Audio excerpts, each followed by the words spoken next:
విజయసాయిరెడ్డి త్వరలోనే బీజేపీలో చేరతాడు అనేటువంటి ఒక టాక్ ఉంది. వెంటనే చేరతాడా లేదా అనే విషయం త్వరలోనే తెలిసిపోతుంది. ఎందుకంటే విజయసాయిరెడ్డి ఖాళీ చేసినటువంటి రాజ్యసభ స్థానానికి ఎన్నికలు జరగబోతున్నాయి. ఎన్నికల షెడ్యూల్ని ఎన్నికల సంఘం రిలీజ్ చేసింది. దీని ప్రకారం ఈ నెల 29 వరకు నామినేషన్లు స్వీకరిస్తారు. మే 2వ తేదీ విత్డ్రాలట. మే 9న యాక్చువల్ ఎలక్షన్ జరగబోతోంది విజయసాయిరెడ్డి ఖాళీ చేసిన రాజ్యసభ స్థానానికి. అదే రోజు సాయంత్రం ఫలితం కూడా వస్తుంది. ఇప్పుడున్న పరిస్థితుల్లో ఓన్లీ టీడీపీ మాత్రమే ఈ సీట్లో క్యాండిడేట్ని పెట్టి నెగ్గించుకోగలదు. వాళ్ళకి మాత్రమే అవసరమైనంత మంది ఎమ్మెల్యేలు ఉన్నారు.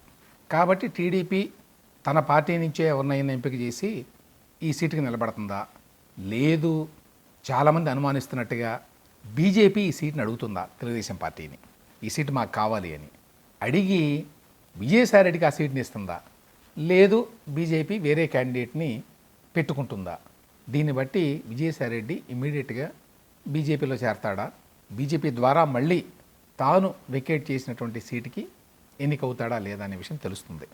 లేదు మరి వెంటనే అదే సీట్ నుంచి విజయసాయిరెడ్డిని బీజేపీ తరఫున రాజ్యసభకు పంపిస్తే బాగుండదు అనుకుంటే బీజేపీ మరొక క్యాండిడేట్ని పంపించవచ్చు.